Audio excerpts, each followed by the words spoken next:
What's going on, guys? It's King Tuts Pro. Welcome back to another Final Cut Pro 10 tutorial. In today's video, I want to show you this super cool, easy liquid disperse effect that you guys can do. This is the effect that we're going to be creating, and also shout outs to the original creator who shot and filmed this. It looks absolutely amazing. Go to where you think you could find an area that you can use to mask. In this case, I made a quick selection of this area in the Porsche. It's going to be the front license plate. You can do anything though, but we can use also the license plate here. In this shot, probably mask out this GT3 Touring logo out. That could be pretty cool. And then on this one, you could probably do the chrome tips. Those are just some ideas that you guys can do. In this case, we're going to be focusing on the license plates here. So what I'm going to do, go to the very beginning here, just before your scene changes. So here's the first clip, and then the second one here.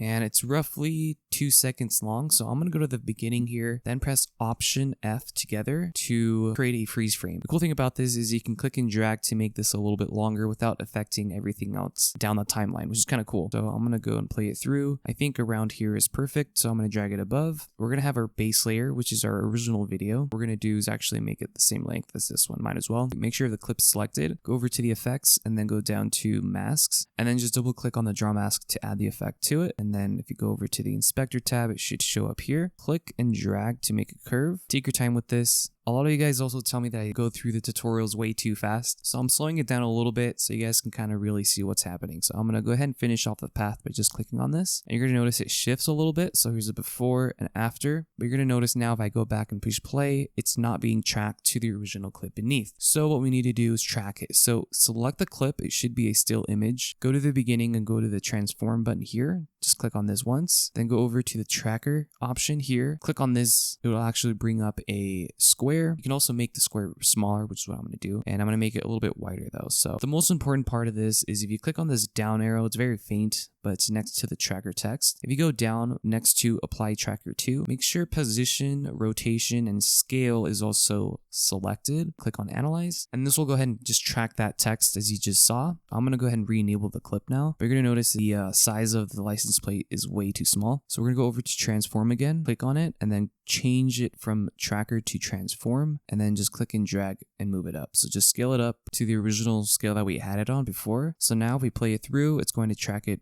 pretty well. It does scale up a little bit. If that bothers you, you can just go to the end, go to transform, and then just kind of make it a little bit smaller. And then that way it'll stay the same the whole way. So I'm going to click on fit. And now if I go back and push play, it'll look like this. I'm going to go ahead and just select it and go over to the blend mode and just change it from normal to silhouette alpha. And this will make it black.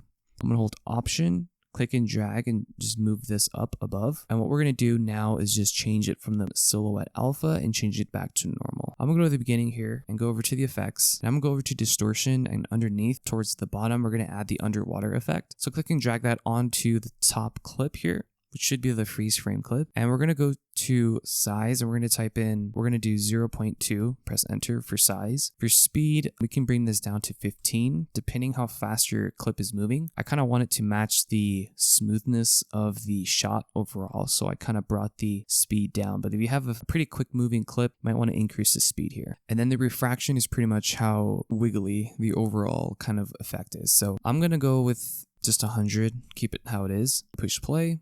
You can pretty much leave it like this if you want. It looks insane, but I kind of want it to go from the original license plate to this really cool liquid disperse effect. So in order to do that, just move the playhead towards the beginning here and then go to size. So there's no keyframes on this yet. So go ahead and click on the refraction, speed, and size. And then we're going to start the refraction at 0. And then we're going to go to the very end, go like 1 frame to the left, just press the left arrow key, and then increase the refraction to 100. Just type in 100 and press enter. So now it's going to smoothly transition to this cool kind of disperse effect. And you can change the timing of when this starts if you just right click on the video and click show video animation. And if you click on this first keyframe and you just drag it inwards, it will change when this starts. I like it how it is. I think it looks fine there. Now I did add in another effect from Envato Elements. I want to thank Envato Elements for sponsoring today's video. Envato Elements offers unlimited downloads for millions of assets for any of your creative needs like photos, videos, music, sound effects, web templates, presets, and plugins, and so much more. If you need stock photos for a project and use a photo editing program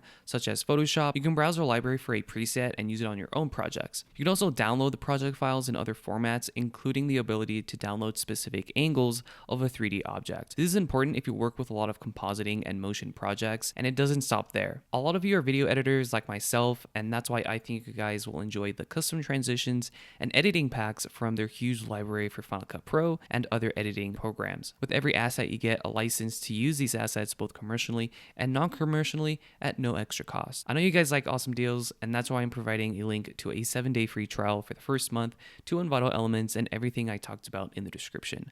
Now let's get back to the video. So again, shoutouts to them for sponsoring today's video. But if you guys check the link in the description, I provided this overlay here. If I enable it, it's an insane kind of database overlay that you guys can apply to any of your clips, and you just change the blend mode from normal to like screen. So for the rest of the clips, I just trimmed them down to match the tempo of the song I use, which again is going to be linked down in the description. Yeah, let me know what you think of it, and if you guys could just leave a like, that'd be awesome. Subscribe, and then turn on the bell notification if you haven't. I drop videos just like these all the time.